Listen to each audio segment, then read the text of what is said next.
أعوذ بالله من الشيطان اللعين الرجيم بسم الله الرحمن الرحيم الحمد لله الذي هدانا لهذا وما كنا لنهتدي لولا أن هدانا الله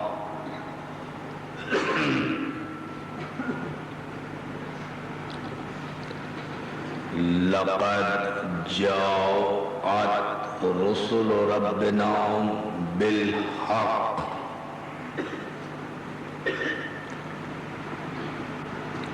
والصلاة والسلام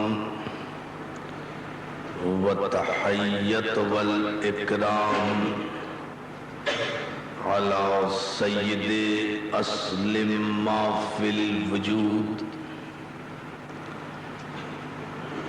سر الله في كل موجود نقطة دائرة الوجود صاحب اللواء الحمد والمقام المحمود سيدنا الممجد المصطفى الأمجد المحمود الأحمد أبي القاسم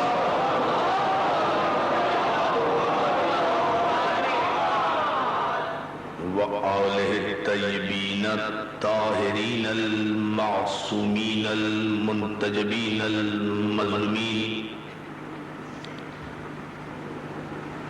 أما بعد فقد قال حق سبحانه وتعالى في محكم كتابه الحكيم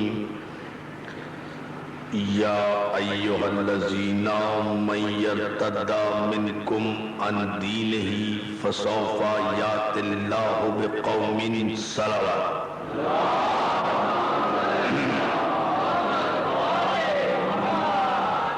عزیزان محترم عزاداران سید الشہداء عزاخانہ ابو طالب میں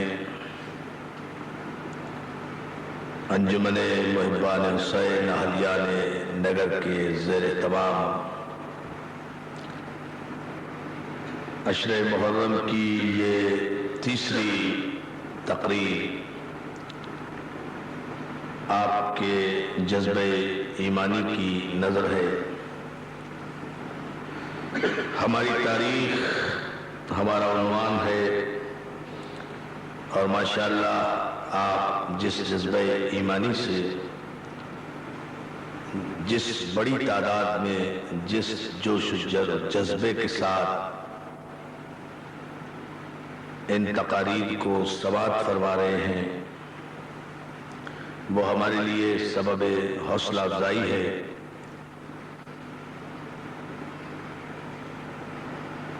ہماری تاریخ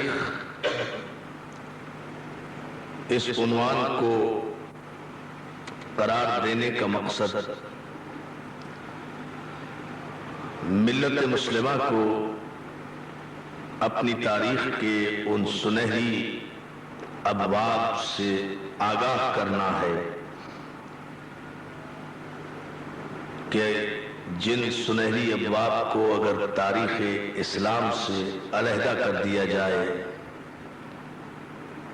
تو پھر تاریخ اسلام میں شرمندگی کے علاوہ کچھ باقی نظر نہیں آتا. ہم اس عنوان کے تحت کسی کو شرمندہ کرنا نہیں چاہتے بلکہ اس عنوان کے تحت ہم مسلمان نسلوں کو شرمندگی سے بچانا چاہتے ہیں. اس لیے کہ اگر کسی قوم کا ماضی شرمندہ ہو تو اس کا حال روشن نہیں ہوتا اور جس قوم کا حال تابناک نہ ہو اس کا مستقبل بڑا مایوس ہوتا ہے. ان مجالس میں اس عنوان کے تحت ہم تاریخ کے صرف ان ابواب کو زیر بحث لا رہے ہیں کہ جو تمام مسلمانوں کے لیے سرمایہ افتخار ہے۔ ہم تاریخ کے منفی پہلو پر گفتگو نہیں کر رہے، تاریخ کے مثبت اور پازیٹیو پہلوؤں کو زیر گفتگو لا رہے ہیں۔ چونکہ بہت بڑی تعداد میں نوجوان نسل اس اشرِ محرم میں ہماری مجالس میں شرکت کرتی ہے، اور نوجوان ذہن ان مجلسوں میں صرف حصول عبادت ہی کے لیے نہیں آتا بلکہ حصول رزق علم کے لیے بھی آتا ہے۔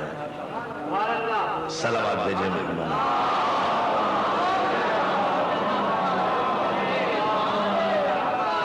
میں تو مسلسل 4 مجلسیں پڑھ کر آ رہا ہوں، اس لیے ابھی آہستہ آہستہ بولوں گا، آپ تو ذرا بآواز بلند ہوئے۔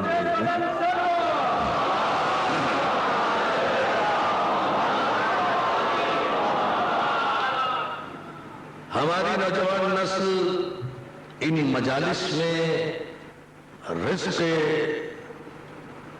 علم کے حصول کے لیے آتی ہے۔ ان 10 دنوں میں حسین کے صدقے میں ہم اپنے نوجوان ذہنوں میں اتنا رزق فراہم کر دیتے ہیں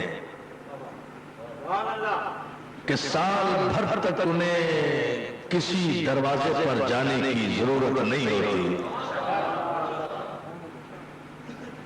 ان 10 دنوں میں سید الشہداء کی مجالس کے صدقے میں اس قدر علم اور یقین ہمارے نوجوان ذہنوں میں مرتسم ہو جاتا ہے کہ پھر سال بھر تک وہ کہیں بھی جائیں ان کا یقین متزلزل نہیں ہوتا۔ عزیزان محترم، آپ نے کبھی اس چھوٹے سے نقطے پہ غور کیا جو روزمرہ کا نقطہ ہے؟ جب محرم آتا ہے اور جب محرم کا چاند طلوع ہوتا ہے تو بڑی تیزی سے پوسٹر اور پمفلٹ مارکیٹوں میں آ جاتے ہیں، اور جن کا لب لباب یہ ہوتا ہے مجلس میں نہ جانا، ماتم میں نہ جانا، جلوس میں نہ جانا، تقریر نہ سننا، مجلس نہ سننا، علم نہ دیکھنا، تابوت نہ دیکھنا، یہ ہو جائے گا، وہ ہو جائے گا۔ یعنی یہ اپنے اپنے نصیب کی بات ہے۔ دوسرے بزرگ اپنی نوجوان نسل کو کہتے ہیں مجلس میں نہ جانا، ہمارے بزرگ اپنے بچوں کو کہتے ہیں کہیں نہ جانا سوائے مجلس کے۔ کہیں نہیں جانا۔ بیٹھ گئی آواز؟ شاباش۔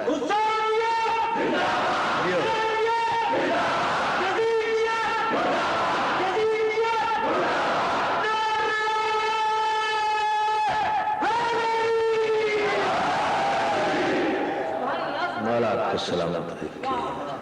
اب آپ دونوں کی اپروچ کا فرق دیکھیں، بڑے منطقی انداز میں، بڑے ٹھنڈے ٹھنڈے انداز میں باتیں کروں گا آپ سے۔ دنیا کے بزرگ اپنے بچوں کو کہتے ہیں سب جگہ جانا، مجلس میں نہ جانا۔ ہمارے بزرگ اپنے بچوں کو کہتے ہیں کہیں نہ جانا، مجلس میں جانا۔ وجہ کیا ہے؟ قابل غور نقطہ ہے، اس پر فکر کرنا چاہیے۔ اور پھر یہ بڑی عجیب بات ہے کہ ہم صرف ان 10 دنوں میں اپنے بچوں کو، اپنے نوجوانوں کو مجلسوں کی طرف متوجہ کرتے ہیں اور انہیں آمادہ کرتے ہیں کہ وہ مجالس میں آئیں، ذکر آل محمد سنیں، اور اس کے بعد ہم مطمئن ہو جاتے ہیں کہ اب سال بھر تک یہ کہیں بھی جائیں دنیا کی کوئی طاقت انہیں جادہ حسینیت سے ہٹا نہیں سکتی۔ عزیزان محترم، کبھی آپ نے اس نقطے پر بھی غور کیا کہ دنیا کیوں منع کرتی ہے کہ مجلس میں نہ جانا؟ जबकि हमने कभी अपने नौजवानों को मना नहीं किया कि फला मौलाना के वाज में न जाना, फला मीलाद में न जाना, फला जुमे का खुतबा न सुनना, फला तकरीर न सुनना। आज तक आप सारे नौजवान बैठे, किसी के माँ बाप ने मना किया कि भाई फला जलसा हो रहा है, मां मत जाना, निकाह टूट जाएगा? कहा फला मौलाना तकरीर कर रहे हैं, उनकी तकरीर न सुनना? नहीं कहा, कभी आज तक नहीं कहा। मैं तो तकरीर ही कर चुका इस जुमले में। हमने कभी अपने नौजवानों को मना नहीं किया कि फला मस्जिद में न जाना, फला वाज में न जाना, फला मिलाद में न जाना, फला जगह आयत करीमा का विर्द हो रहा है वहां न जाना, फला कुलखानी में न जाना। यही होते हैं ना, मजलिस तो सिर्फ हमारे यहां होती है। हमने कभी मना नहीं किया अपने नौजवान जहनों को कि वहां शिरकत न करना, वहां शिरकत न करना, वहां शिरकत न करना। हमने कभी भी ये गुनाह नहीं समझा कि हम मिलाद नबी में जाने से अपने बच्चों को रोके। भाई मिलाद तो नबी का है, सलवात भेजे ना मोहम्मद वाले।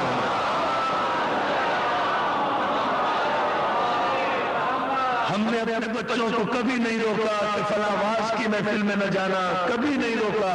बड़े इत्मीनान से भेज देते हैं, बल्कि ताकीद करते हैं कि वहां भी जाना, बड़े इत्मीनान से भेज देते हैं। आखिर ये बुजुर्गों को क्यों ऐसी दिक्कतें दरपेश आती हैं कि जब मुहर्रम आता है तो वो पोस्टर, पंफलेट, तकरीरों और कैसेटों के जरिए से मनाही करते हैं, हराम और हलाल के फतवे देते हैं, बिदअत और इबादत के फतवे देते हैं, वहां न जाना, वहां न जाना, सब जगह जाना मगर मजलिस में न जाना।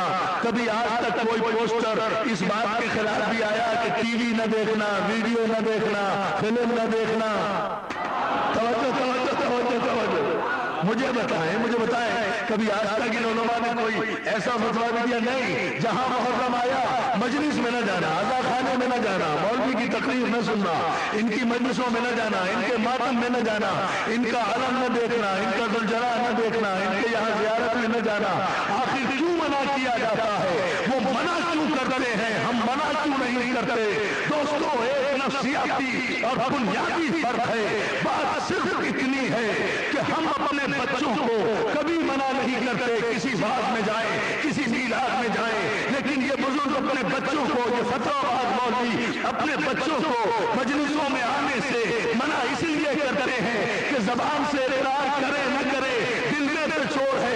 इतना तो जानते हैं कि जब उन मजलिसों में जाएंगे वहां इल्म की बात होगी, वहां अक्ल की बात होगी, वहां कुरान की बात होगी, वहां हदीस की बात होगी, वहां शुजाअत की बात होगी, वहां सियादत की बात होगी, वहां इस्लाम की बात होगी, वहां दीन की बात होगी, वहां शरीयत की बात होगी, वहां हक़ानियत की बात होगी। और जाहिर है जब अक्ल की बातें होगी तो नौजवान की अक्ल और दिमाग में वो बातें उतरेगी, कहीं ये उन जैसा ना हो जाए, इसलिए जाने से रोकते हैं। हम हमारे बच्चों को किसी मिलाद में जाने से इसलिए नहीं रोकते कि जाने दो, हमने नस्ल में सबक इतना बढ़ा दिया है कि ये वहां जाकर खुद उस मौलवी को बढ़ा देगा, गुमराह नहीं होगा, गुमराह नहीं होगा।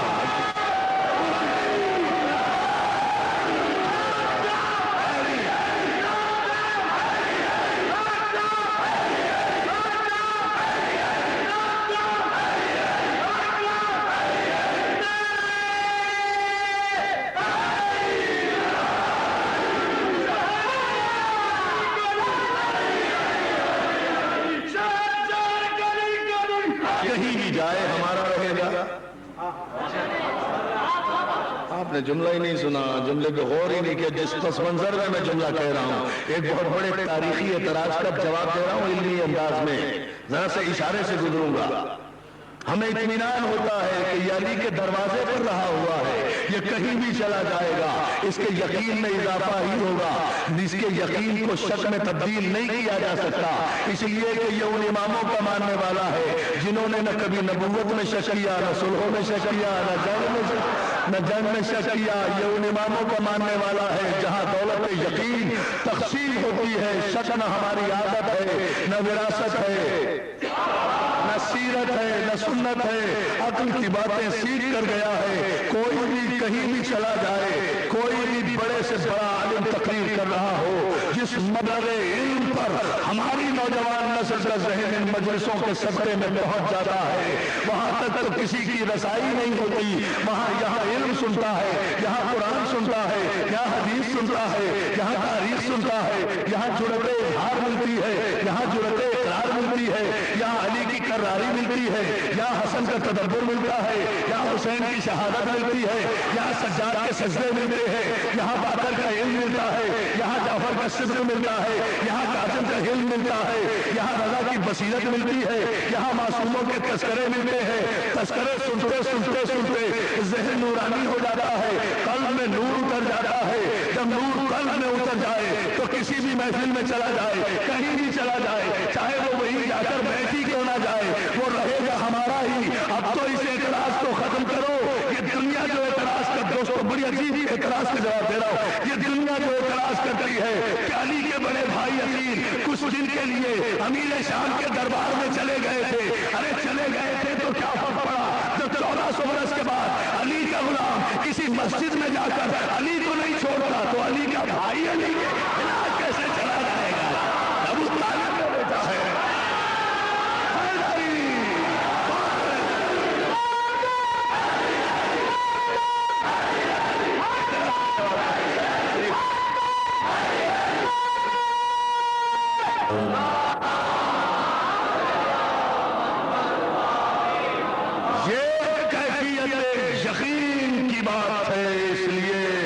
ہماری تاریخ اس مرکز یقین کی تاریخ ہے کہ کس نے کبھی نبی سے یہ نہیں کہا کہ کیوں ہے، کیا ہے، کیسے ہے۔ بارگاہ نبوت میں جہاں کیوں، کیا، کیسے ہوا، آدمی فوراً مسلمان سے سلمان رشدی بن جاتا ہے۔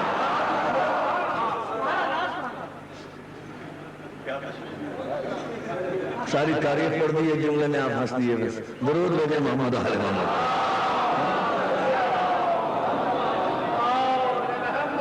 فلا وربک لا یؤمنون حتی یحکموک فیما شجر بینہم ثم لا یجدوا فی انفسہم حرجا مما قضیت ویسلموا تسلیما۔ حبیب تیرے رب کی قسم، یہ اس وقت تک مومن نہیں ہو سکتے جب تک اپنے معاملات میں تجھے حکم نہ بنا دے، اور اس کے بعد جب بحیثیت حکم کے تو فیصلہ کر دے، ثم لا یجدوا فی انفسہم حرجا، پھر یہ تیرے فیصلے کے خلاف اپنے دل میں بھی کوئی تنگی محسوس نہ کرے، بلکہ تیرے فیصلے کو ایسے تسلیم کرے جیسے کہ تسلیم کرنے کا۔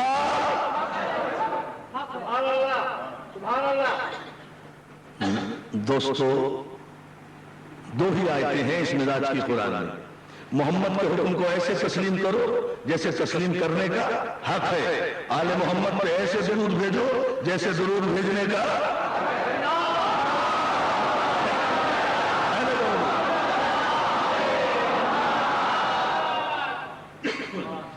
صلوات بھیجے محمد علیہ۔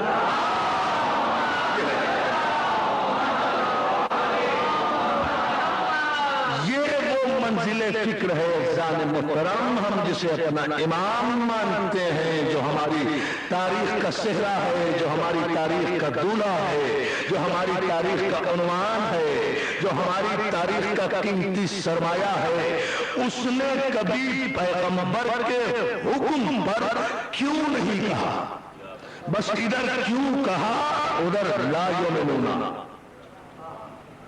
اسلام کوئی آسان مذہب نہیں ہے، ایک لمحے کے لیے بھی عدم اطاعت رسول انسان کو دائرہ ایمان سے باہر کر دیتی ہے۔ احسان محترم، ہم اس کے ماننے والے ہیں کہ جس نے 12 برس کی عمر میں جو کہا تھا 63 برس کی عمر تک وہی مانتا رہا۔ دوستو میں نے ایک جملے میں پوری تاریخ بیان کی ہے، آپ غور فرمائیں۔ 12 برس کی عمر میں جو کہا تھا کہ دعوت ذوالشیرہ میں کہ یا رسول اللہ اعلان رسالت آپ کیجئے، تصدیق رسالت میں کرتا ہوں، ہجرت آپ کیجئے، بستر پہ میں سوؤں گا، آغاز جنگ آپ کیجئے، اختتام جنگ میں کروں گا، قرآن آپ सुनाइए, तफसीर मैं बयान करूंगा, तंजील पे आप जंग कीजिए, तावील पे मैं जंग करूंगा, रिसालत आपकी होगी, विलायत मेरी होगी, हुक्म आपका होगा, हुकूमत मेरी।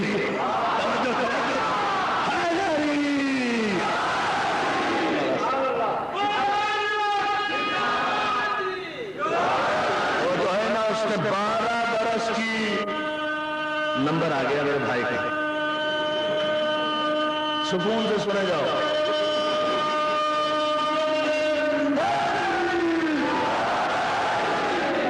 मौला सलामत रखे, या अली मदद के।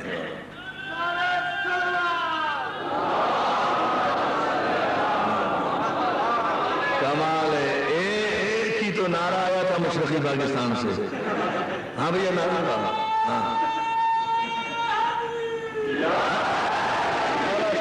तवज्जो है ना आपकी, जाने मोहतरम, ये मोहब्बतें होनी चाहिए। ये है वो बुनियादी बात, 12 बरस की उम्र में जिसने वादा किया था, उसने 63 बरस की उम्र तक उस वादे नुसरत पैगंबर में कभी शक नहीं किया। कैसे कैसे मौके आए और उसने इस्लाम की अगर तारीफ भी की तो यही कि अल इस्लाम हुवा तस्लीम व तस्लीम हुवा यकीन वल यकीन हुवा तस्दीक व तस्दीक हुवा ईमान। उसने तारीफ भी यही की कि इस्लाम तस्लीम है, तस्लीम यकीन का नाम है, यकीन तस्दीक का नाम है, और तस्दीक जब अपने कमाल पर पहुंचे तो ईमान की इब्तदा होती है, ईमान की इब्तदा होती है। अज़ान मुहतरम, उसने अपने यकीन पर खुद दावा किया था कि ला कुशबल खिताब मज़हबत यकीना, अगर अली के सामने से आसमान के पर्दे हटा दिए जाएं तो अली के यकीन में इजाफा नहीं होगा। तवज्जो है ना, अली के सामने से अगर आसमान के पर्दे हटा दिए जाएं तो अली के यकीन में इजाफा नहीं होगा। जिस मंजिले यकीन पर हूं उसी मंजिले यकीन पर रहूंगा। उसने कभी ये शक भी नहीं किया। बड़े बड़े लोग पैगंबर के फैसले में मशकूक हो जाते थे, मुतहय्यर हो जाते थे। एक साजिश हुई, मुनाफिकों ने पैगंबर इस्लाम के खिलाफ सुलह हुदैबिया के बाद एक साजिश की और एक मुनाफिक ने एक औरत के जरिए से एक पैगाम मुशरिकों तक भिजवाया। उस खत की इत्तला जिब्रील के जरिए से हुजूर को पहुंची कि फला औरत ये खत लेकर जा रही है, अगर ये खत उन दुश्मनों और काफिरों तक पहुंचे, शिबली रमानी ने लिखा, अगर ये खत उन दुश्मनों और काफिरों तक, यकीन की बात बता रहा हूं, दुश्मनों और काफिरों तक पहुंच गया तो सारा मकसद सुलह फौत हो जाएगा। अली ने फौरन ही एक सहाबी को हुक्म दिया और साथ साथ अली को हुक्म दिया कि आप दोनों जाएं, तेज रफ्तार ऊंटनी पर बैठकर जाएं और उस औरत से वो खत वापस ले। अब बड़ी अजीब मंजिल है, तेज रफ्तार ऊंटनी पर ये एक सहाबी और एक रसूल का भाई, ये दोनों चले, रास्ते में उस औरत को लिया। सहाबी ने पूछा कि वो खत दे दे, रसूल ने हमें इत्तला दी है, तवज्जो जुमले पर, वो खत जो दुश्मनों तक ले जा रही है, वो खत मुनाफिका औरत थी, वो खत दे दे जो तू दुश्मनों तक पहुंचा रही है। उसने इनकार किया, उसने इनकार किया, कसम खाई, कसम जलाल उठा ली, अल्लाह की कसम खा ली। मुनाफिक का काम ही ये होता है, रसूल की कसम खा ली, कुरान की कसम खा ली। जाहिर है सहाबी रसूल थे, अल्लाह रसूल के शहदाई थे। जब रसूल की कसम खा ली, यकीन आ गया, यकीन आ गया यार इसके पास खत नहीं होगा, छोड़िए इसको, गलत बात हो, गलत इत्तला दी होगी किसी ने, हमने गौर ही नहीं किया, गलत इत्तला दी होगी किसी ने। इतनी कस्में खा रही है बेचारी, इतनी कस्में खा रही है। देखो ये है सहाबी और अली का फर्क। अली ने फौरन ही तलवार के कब्जे पर हाथ रखकर एक जुमला कहा कि ये कैसे हो सकता है, मेरे रसूल ने कहा है कि खत लेकर वापस आओ, मैं खत लेकर वापस आऊंगा। ए औरत, तू खत खुद निकाल के देती है या मैं खत को हुक्म दूं कि वो तेरे जाने से बरामद हो?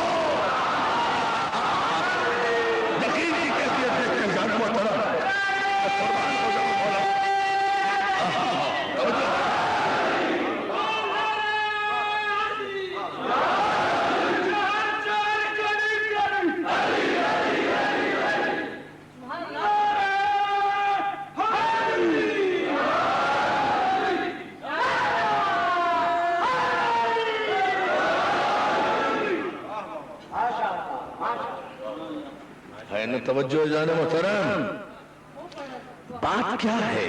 बात है उस यकीन की। इसलिए कि मेरे रसूल ने कहा है कि खत लेकर आओ, तो मेरा रसूल जब कह दे तो फिर मानना है। मुखबिर सादिक की अगर एक खबर भी गलत हो जाए तो सारी शरीयत की इमारत मुनहदम हो जाएगी। अब आप मुझे बताइए जान मोहतरम कि यकीन की कैफियत से सरकार अली अगर उस मौके पर मौजूद न होता तो उम्मती तो वापस आ गया था ना। अल्लाह अल्लाह अल्लाह अल्लाह सलावत भेजे मोहम्मद वाले मोहम्मद।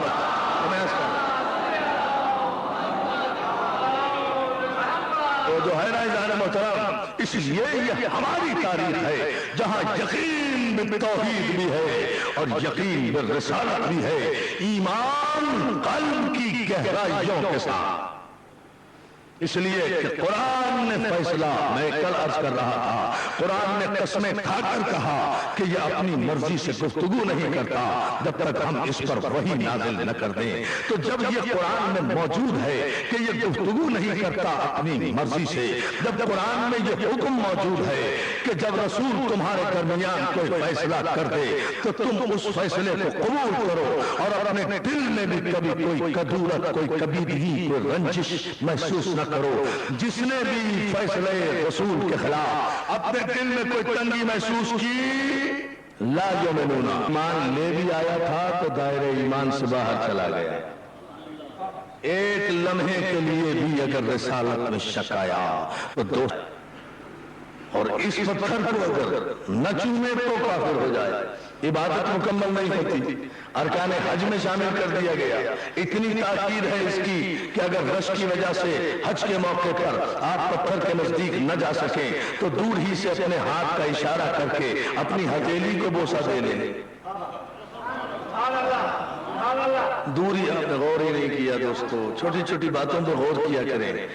ये जब हम उम्र पर गए वजीर आजम के साथ तो जाहिर काफी रश हो गया था, तो एक मौलाना को मैंने देखा जो हमारे वफ्द में शामिल थे। वो काफी ज़ईफ थे, बहुत ज़ईफ हैं, चला भी उनसे नहीं जाता, नजर भी उन्हें नहीं आता, मगर चांद कमेटी के चेयरमैन हैं। ईमान से हैं, अभी हैं, मेरे साथ थे। उसी वक्त में वजीर आजम के साथ ही गए थे। सारी रात मेरे कमरे में बैठे रहे, तमाम मेहमान बैठे सारी रात बातें करते रहे। सुबह को जब नाश्ते के टेबल पर आए तो मैंने कहा मौलाना अस्सलाम वालेकुम। खेले वालेकुम सलाम, कौन है आप? मैंने कहा कमाल है मौलाना आपका, कमाल है, मैं इरफान नजर आती हूँ, सारी रात तो आप मेरे कमरे में बैठे सारी बातें करते रहे उमूर शरीयत पर। मैंने माफ करना इरफान साहब, मैं पहचाना नहीं, मुझे असल में दिन में नजर नहीं आता, दिन में नजर नहीं आता। अब जब ये रुयत हिलाल कमेटी का ऐलान हुआ तो मालूम हुआ हुकूमत ने उन्हें चेयरमैन बना दिया है चांद देखने का। मैंने कहा जिसे इतना लंबा चौड़ा इरफान आबदी नजर नहीं आता उसे ईद का चांद नजर आएगा। दादा ये है, खैर होता है। तो वो मौलाना बेचारे ज़ईफ से हैं और वो उनसे वहां हजरत असवद के नजदीक नहीं गया चला गए तो उन्होंने दूर ही से इशारा किया, इजाजत है, और अपने हाथों को चूम लिया। जब अपने हाथों को चूम रहे थे बोला क्या चूम रहे हैं? अरे खलील साहब हजरत असवद दूर है, वहां तक मेरी रसाई नहीं है ना, तो बस इशारा कर दिया और अपने ही हाथों को चूम लिया। तो मैंने कहा कि यह हजरत असवद आपके हाथों में आ गया? हथेली आपकी मसबी नहीं किया, इतने फासले पे तवज्जो। ये खाने काबा के अंदर बात हो रही है मेरी उनसे। मैंने कहा कि ये हजरत असवद का सारा इसका आपके हाथों में आ गया, ये आप अपनी हथेली को क्यों चूम रहे हैं? कहा हाथ लगाना जरूरी नहीं है, शरीयत में यह है कि अगर किसी मुकद्दस मकाम को उसके करीब जाकर न चूम सको तो दूर ही से सलाम कर लिया करो, इबादत कबूल हो जाती है। तो मैंने कहा मौलाना आज काबे में खड़े होकर कसम खा लो कि हम जो कुछ 1400 बरस से कर रहे हैं सही कर रहे हैं, कि अगर करबला में रोज़े हुसैन तक जाना हमारे लिए मुमकिन नहीं तो हम दूर ही से कहते हैं अस्सलाम वालेकुम या अबा अब्दुल्लाह।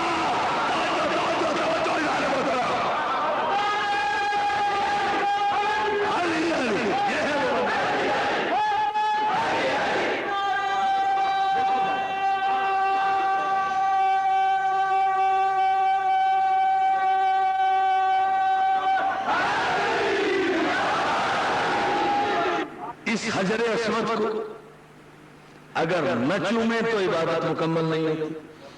اور وہ جو پتھر رکھے ہوئے تھے، ایک شیر کے لیے ساری زحمت دے رہا ہوں، چاہے اس میں پورا 1 گھنٹہ گزر جائے، مگر بس وہ شیر آپ آئندہ محرم تک یاد رکھیں گے، جو میں نے ابھی تک کہیں نہیں پڑھا، اس لیے آپ پوری توجہ. میں دیکھیں نا، پتھر تو یہ بھی ہے، پتھر وہ بھی تھے، انہیں نکال دیا گیا، اسے رکھ دیا گیا. یہی ہے نا، انہیں نکالا گیا، اسے رکھا گیا. بات کیا ہے؟ وجہ کیا ہے؟ تو یہ بھی پتھر، رنگ ہی کا تو فرق ہے. یہ کالا پتھر ہے، وہ گورے پتھر ہو، رنگ ہی کا تو فرق ہے، لیکن فضیلت اتنی بڑی ہو گئی. مقصد صرف اتنا، عزیزان محترم، ان بتوں کو بھی علی نے خانہ کعبہ سے نکالا. اس حجر اسود کو بھی آخری بار نبی اکرم نے نصب کیا اپنے بستر مبارک سے. آخری بار جو کعبے میں نصب ہوا ہے، اس پر رضا ہوا ہے، چادر کے پلو بنائے گئے ہیں، وہ تفصیلات جانتے ہیں. تو حضور نے اپنے بستر مبارک سے اس کو مسح کیا اور اس کو نصب کر دیا. توجہ ہے، توجہ ہے، جانے محترم، پوری توجہ. اور وہ بت جو تھے انہیں علی نے نکالا، انہیں علی نے نکالا، انہیں نکال دیا، انہیں نکال دیا. تو اب اگر انہیں کوئی پوجے یا چومے یا شبیہ بنائے یا کوشش بھی کرے تو مشرک ہو جائے. اسے نہ چومے، اسے نہ چومے، اس کا نہ احترام کرے تو کافر ہو جائے. تو پھر پیمانہ کیا ہوا؟ کمال پتھر کا نہیں ہے، کمال ہاتھوں کا ہے اور معصوم کے عمل کا ہے. معصوم کا ایک ہی عمل 2 پتھروں پر ایک ساتھ ہوا ہے. ان پتھروں پر بھی جن سے بت بنے ہوئے تھے، اس پتھر پر بھی جسے حجر اسود کہتے ہیں. اب شیر سمجھنا آپ کا کام. باہر تک بیٹھے ہوئے ہزاروں مومنین توجہ فرمائے، دعائیں دیں گے. آج کی مجلس کا تاریخی جملہ اپنے کلیجے کی پوری طاقت سے شعر عرض کر رہا ہوں. کمال معصوم کی نسبت کا ہے. پتھر وہ بھی تھے، پتھر یہ بھی ہے، لیکن مسئلہ یہ ہے کہ علی نے توڑ کر دوستو سمجھنا ہے، خدا کے لیے خون ہو جائے گا میری محنت کا. اللہ آپ نے دوسرا مصرع نہ سمجھا، بڑا علمی شعر ہے. علی نے توڑ کر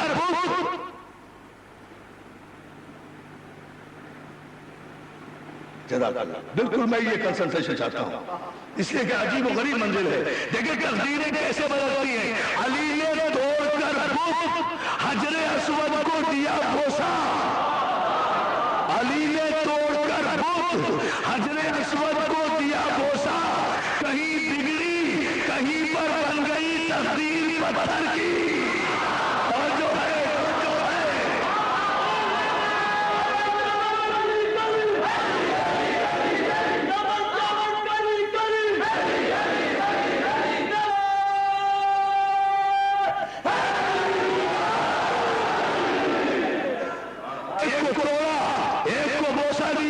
جس پتھر کو توڑا اس کی تقدیر بدل گئی، جسے چوم لیا اس کی تقدیر بن گئی. جسے علی چوم لے ساری دنیا پر واجب. توجہ توجہ توجہ. جسے علی چوم لے ساری دنیا پر واجب، جسے علی توڑ دے. توجہ ہے نا جانے محترم؟ دوبارہ پڑھو، دوبارہ نعرہ لگایا تھا.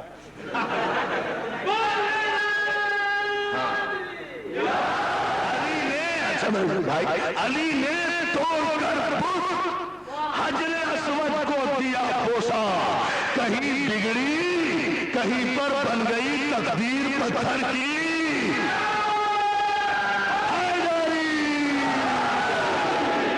مولا سلامت رکھے یار عورت کہنے والوں کو. عزیزان محترم، ایک ہی کیفیت ہے جنہیں توڑ دیا تھا. وہ خدا کی نگاہ میں بھی گر گئے، رسول کی نگاہ میں بھی گر گئے، عوام کی نگاہ میں بھی گر گئے. جسے چوم لیا تھا، جسے چوم لیا تھا. اس حجر اسود کی اب ایک جملہ کرو آپ کی خدمت میں. اس حجر اسود کی فضیلت کیا ہے؟ علی نے چوما، یہ فضیلت. نبی نے نصب کیا، یہ فضیلت. ابراہیم نے اس حجر اسود پر کھڑے ہو کر دیوار کعبہ کو بلند کیا، یہ نسبت. جنت سے آیا، یہ نسبت. آدم اس پر بیٹھ کر جنت میں عبادت کیا کرتے تھے، یہ نسبت. یعنی اگر معصوم سے پتھر بھی منسوب ہو جائے تو چومنے کے قابل ہے. علی توجہ توجہ جان محترم. نہیں نہیں غور فرمائیں، ایسے نہیں. معصوم سے نسبتی کی بات ہے نا. मैं तो इतना बड़ा मसला हल कर रहा हूँ दोस्तों। मासूम से अगर पत्थर भी मंसूब हो जाए, पत्थर कौन है जो अल्लाह की तमाम मखलूकात में पस्तरीन दर्जा रखता है, जमादार का सबसे पस्त यानी सबसे पस्त मखलूक भी अगर मासूम से मंसूब हो जाए तो चूमने के काबिल हो जाती है। काबे में कोई एतराज नहीं करता, पत्थर को चूमे चले जा रहे हो, इसलिए कि मासूम से मस हो गया। पत्थर अगर मासूम से मस होकर चूमने के काबिल है तो अगर हम सुलझना को मासूम से मस कर दे, तवज्जो है ना जाने मुहतरम, जिंदाबाद।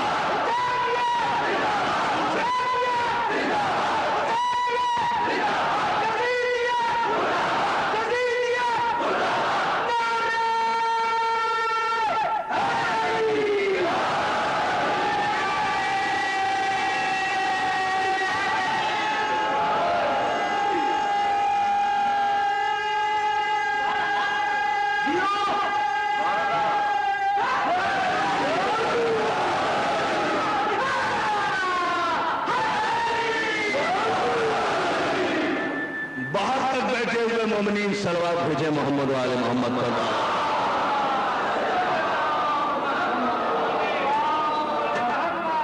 और जो है ना दोस्तों, बात तो निस्बत ही की है ना, बात निस्बत की है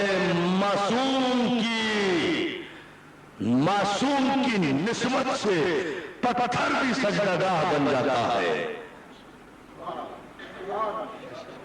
पत्थर भी इबादत तो एहतराम की मंजिल पर आ जाता है। यानी अब पैमाना क्या बना, जिसे मासूम कबूल कर ले वो वाजिबुल एहतराम, जिसे मासूम मुस्तरद कर दे वो अपने ज़ौमे नाकिस में इक़्तिदार के सहारे कितना भी बड़ा बन जाए, वो बहुत बड़ा बुत तो बन सकता है, हजरे असवद नहीं बन। हजरे असवद सलावत भेजे बाबा बुलाना, बहुत बड़ा बुत तो बन सकता है, हजरे असवद नहीं बन सकता। तो हमारी तारीख में पैमाना ये है कि हम निस्बतें देखते हैं कि मासूम ने किसे एहतराम अता फरमाया और किसे मुस्तरद फरमाया, इस पैमाने पर हम इज्जतों के तायन करते हैं। अज़ीज़ान मोहतरम, ये भी अपने अपने नसीब की बात है। हमारी तारीख ये है कि हम अपने नौजवानों को कहते हैं हम काबे से मंसूब, हम कुरान से मंसूब, हम इमाम से मंसूब, हम रसूल से मंसूब, हम मासूम से मंसूब, हम अली से मंसूब, हम हसन से मंसूब, हम हुसैन से मंसूब। हमारा कोई इमाम नहीं, इन इमामों के अलावा हमारा कोई रहबर नहीं, इन रहबरों के अलावा हमारी निगाह में इनसे बुलंद कोई नहीं। तवज्जो है ना, इनसे बुलंद कोई नहीं, सब इनकी जूतियों की खाक के बराबर है, किसी की कोई अहमियत नहीं है। जिसकी भी निस्बत है इनकी निस्बत से है, जिसकी भी इज्जत है इनकी निस्बत से है, जिसका भी एहतराम है इनकी निस्बत से है। और अगर इनसे निस्बत हट जाए हर एहतराम बातिल, बहुत तवज्जो, हर एहतराम बातिल। ये दुनिया का नसीब है कि पोस्टर निकालते हैं, पंफलेट निकालते हैं, किसके? यजीद की हिमायत से। यजीद बहुत अच्छा आदमी था, ये कल भी मुझे पोस्टर दिया था, कल मुझे वक्त नहीं मिला, मैंने कहा था शाह साहब से कि मुझे कल दीजिएगा, तो फिर मैं 2 जुमले अर्ज करूंगा। पोस्टर निकल रहे हैं, यजीद बहुत अच्छा आदमी था, इमाम गजाली ने कहा है उस पर लानत नहीं भेजनी चाहिए, क्या पता अल्लाह उसे बख्श दे, वो तो बड़ा नेक आदमी था, वो तो बहुत शरीफ आदमी था, उसको तो पता ही नहीं था। ये तो हमारे साथ की गलती थी, उसकी वजह से ऐसा हो गया, इसकी वजह से ऐसा हो गया। अब मेरे नौजवान दोस्त बिखरते हैं, परेशान होते हैं, अल्लामा साहब इसका जवाब दीजिए। भैया ये पोस्टर निकलते रहते हैं, ये हर साल की बीमारी है, ये गंदी नाली के जितने कीड़े हैं ये सब यजीदियत के जरासीम बन के मुहर्रम में नालियों से बाहर आ जाता है।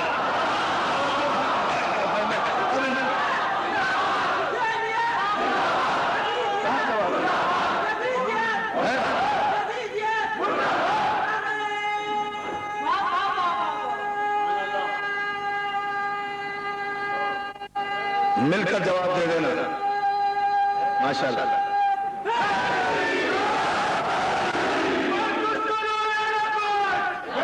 तवज्जो है ना जाने मुहतरम, ये है वो मंजिल।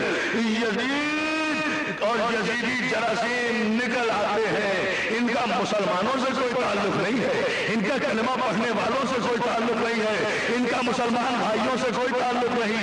मुसलमान भाई तो सारे कराची में हमारे साथ जिक्र शहादत कर रहे हैं, शहादत की मजलिसें कर रहे हैं, हमारे अहले सुन्नत भाई तस्करे कर रहे हैं, करबला वालों का एहतराम कर रहे हैं। वो खुद यजीद को लानत भेजते हैं, यजीद को पलीद लिखते हैं। मौलाना शफी उकाड़वी ने तो किताब का कायदा लिखी है, इमाम पाक और यजीद पलीद इस उन्वान से।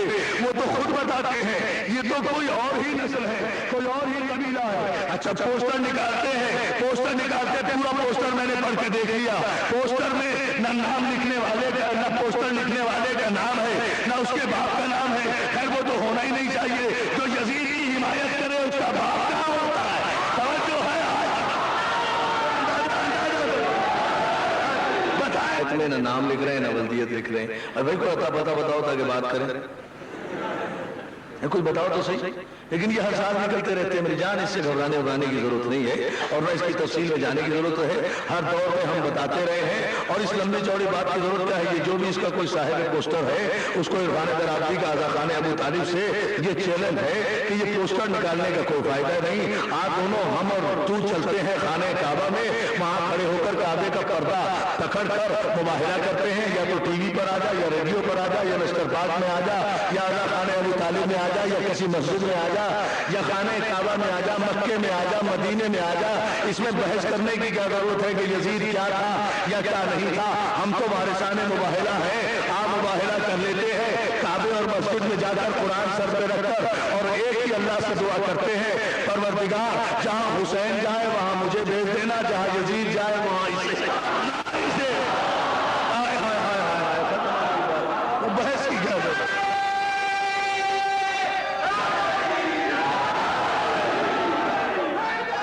तो अल्हम्दुलिल्लाह कि हम हुसैनी हैं।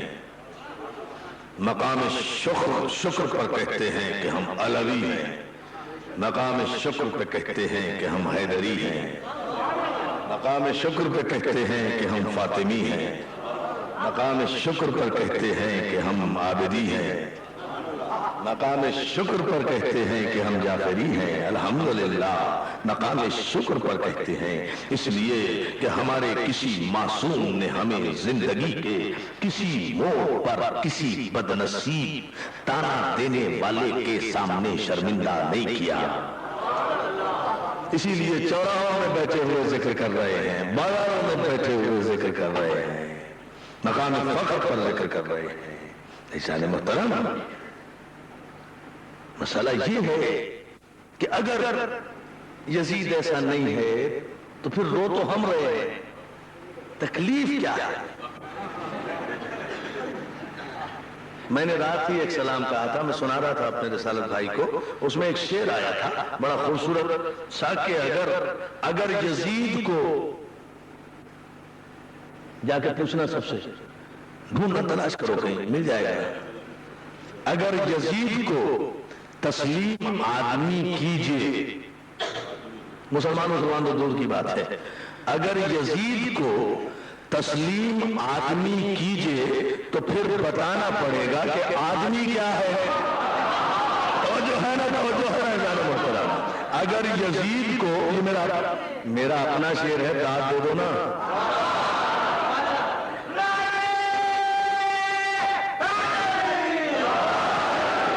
यजीद को तस्लीम आदमी कीजिए तो फिर बताना पड़ेगा कि आदमी क्या है। तकरीरें करता है मौलवी, इन मजलिसों में क्या रखा है, मातम में क्या रखा है, ये क्यों मातम करते हैं। तो उसके जवाब में मैंने रात ही शेर कहा था कि अगर हुसैन के मातम में कुछ नहीं रखा,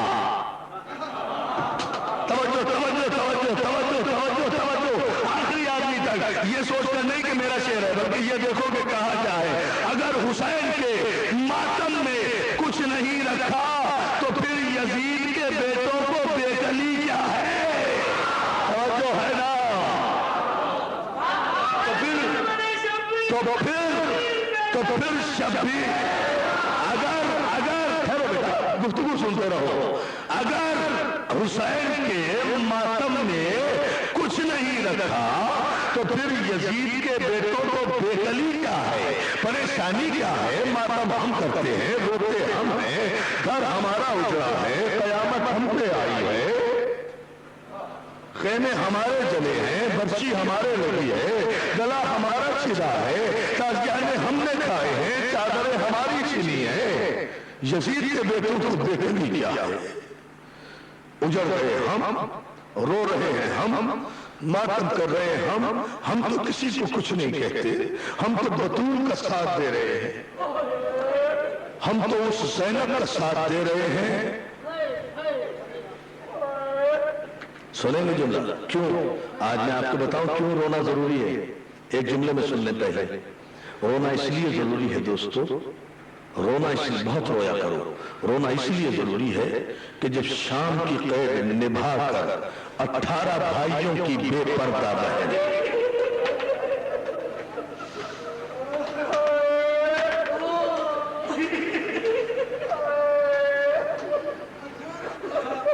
भाई,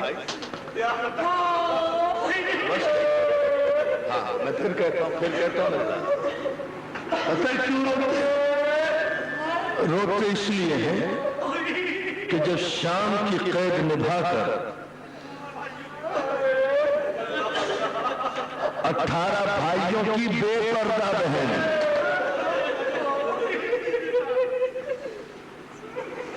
बड़े हौसले से सुनो, हौसले से मेरे भाई। रोते इसलिए हैं कि जब शाम की कैद निभाकर 18 भाइयों की बहन मदीने वापस आई और रोज़े रसूल पर पहुंची तो कब्र पैगंबर की मिट्टी को अपने हाथों में लेकर ज़ैनब ने एक जुमला कहा था, नाना कैद निभाई।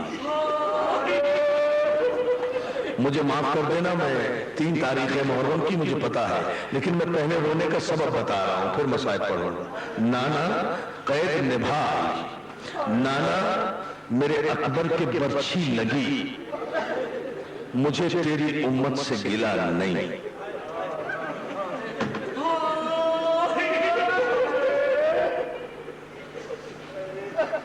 फिर देखता हूं कौन रोता है। नाना मेरे अकबर के बर्छी लगी, मुझे गिला नहीं, मेरे अब्बास के बाजू कटे, मुझे शिकायत नहीं, मेरे असगर के तीर लगा, मुझे गिला नहीं, मेरे और मोहम्मद खून में नहाए, मुझे शिकायत नहीं। नाना मेरे कासिम की लाश के टुकड़े अबा के दामन में हुसैन लाया, मुझे गिला नहीं। नाना एक रात की ब्याही मेरी कुबरा बेवा हो गई, मुझे गिला नहीं। अब सोचते जाओ ज़ैनब को किसी बात का गिला नहीं है नाना से। नाना मेरी कुबरा बेवा हो गई, मुझे गिला नहीं। नाना मेरे सज्जाद का बिस्तर छिना, मुझे गिला नहीं। नाना मेरे बीमार के हाथों में हथकड़िया, पाँव में बेड़िया, कमर में तौक, गर्दन में तौक, कमर में लंगर पड़ा, मुझे गिला नहीं। नाना मैं बाजारों में फिराई गई, मुझे शिकायत नहीं। नाना मैं दरबारों में गई, मुझे शिकायत नहीं। नाना बाजारों में मैं 30 हजार बेगैरतों के मजमे से एक चादर का सवाल करती चली गई, तेरे नाम पे चादर मांगती चली गई, मुझे किसी ने चादर नहीं दी। नाना मुझे हाँ इसी तरह रो, मेरा जवान हौसले के साथ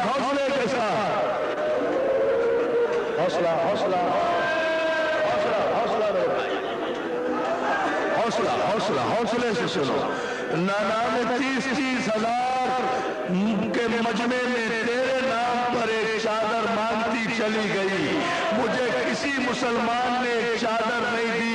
नाना में बाजारों से गुजरी तो मुझ पर सदके के खुरमे फेंके गए। बड़े सुकून से पढ़ रहा हूं। नाना मुझ पर सदके के खुरमे फेंके गए, मुझे गिला नहीं है। नाना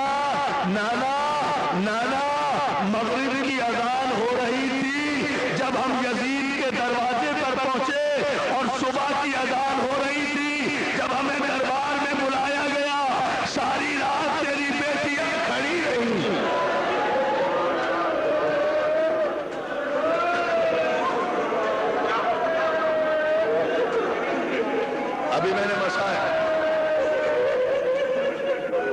میں نے مسائل ابھی شروع نہیں کیے ہیں، مسائل آج ہی کی تاریخ سے پڑھوں گا، پہلے رونے کا سبب بتا رہا ہوں، رونا کیوں ضروری ہے۔ زینب کہتے ہیں نانا مجھے دربار کا گلہ نہیں، مجھے زندان کا گلہ نہیں، مجھے قید کا گلہ نہیں، میرا بھائی میری آنکھوں کے سامنے ذبح ہو گیا، میں قرآن کا واسطہ دیتی رہی، کسی نے میرے بھائی پر رحم نہیں کھایا، میں قرآن کھول کر کہتی رہی ارے یہ بوسہ گاہے نبی ہے، اس میں خنجر نہ چلا، نانا مجھے کوئی گلہ نہیں۔ عزیزانو سن لو اگر برداشت کر سکو، یہ ذہن میں رکھنا کہ زینب کو جن مسائل پہ تم رو رہے ہو نا، ان مسائل کا گلہ زینب نے رسول سے نہیں کیا۔ زینب کے ایک مرتبہ قبر رسول ہلی، زینب جب ان سب کا گلہ نہیں تو پھر تجھے کس کا گلہ ہے؟ رسول کی آواز آئی زینب تجھے شکایت کیا ہے؟ نانا پوچھ لیا تو بتاتی ہوں، نانا مجھے کسی بات کا گلہ نہیں، نانا مجھے صرف اتنا گلہ ہے تیری امت سے کہ 11 محرم کو میں بھائی کے لاشے سے ایسے گزاری گئی جیسے وہ میرا کچھ نہ لگا۔ نانا مجھے رونے نہیں دیا گیا، مجھے رونے نہیں دیا گیا، مجھے رونے نہیں، اب رو دادا رو، اب کرو ماتم دادا رو۔ ہم کر رہے ہیں، ہمارے بوڑھے تیرے حسین کا ماتم کر رہے ہیں، ہمارے بھائی تیرے عباس کا ماتم کر رہے ہیں، ہمارے بچے تیرے علی اصغر کا ماتم کر رہے ہیں، ہماری بیویاں تیرے کھلے گھر کا ماتم۔ جزاک اللہ، جزاک اللہ، جزاک اللہ۔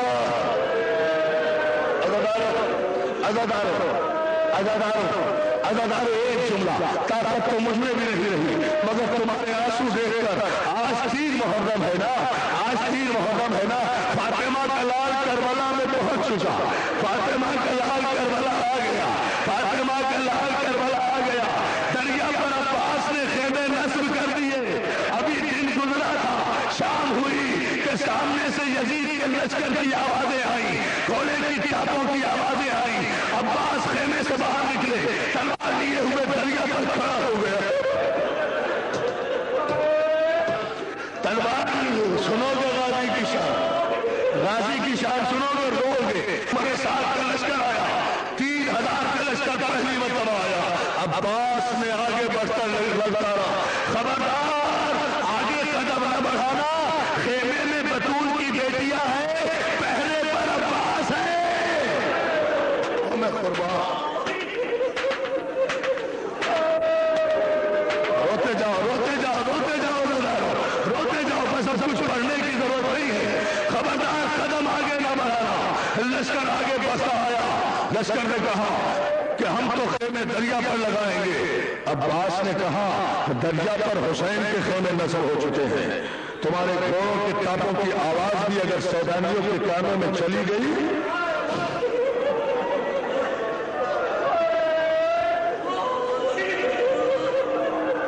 تو قیامت برپا کر دوں گا دریائے فرات کے کنارے۔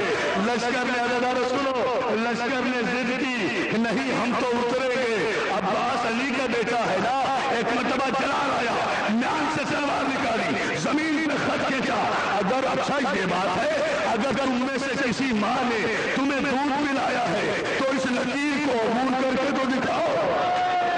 اور ہنسی میں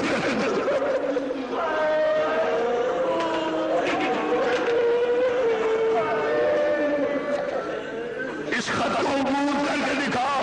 اسی اثنا میں عزادارو عباس کی آواز بلند ہوئی، خیمے میں پہنچی، زینب کے کانوں میں جو عباس کی آواز آئی وہ آواز دے کر کہا فضا، ارے کس نے میرے شیر کو چھیڑ دیا، میرے عباس کو جلال آ گیا، فضا جا کر حسین سے کہہ دے عباس کو روکے۔ جزاک اللہ، ایک جملہ چھجی، ایک جملہ، مولا آپ کو سلامت رکھے، ایک جملہ بس، مولا سلامت رکھے، انشاءاللہ روتے ہوئے جاؤ، ہاتھ نہ جوڑو، روتے رہو، میں بھی مر جانا چاہتا ہوں ایسے مسائل پڑھتے ہوئے۔ مولا تمہیں کوئی غم نہ دے سوائے غم حسین کے۔ حسین خیمے سے باہر نکلے، ادھر عباس تلوار کے قبضے پر ہاتھ رکھے ہوئے کھڑے ہیں۔ علی بیٹے نے 30,000 کے لشکر کو اپنی نظر پہ روکا ہوا، مجال نہیں ہے لشکر کے گھوڑے کی کہ وہ قدم آگے بڑھا لے.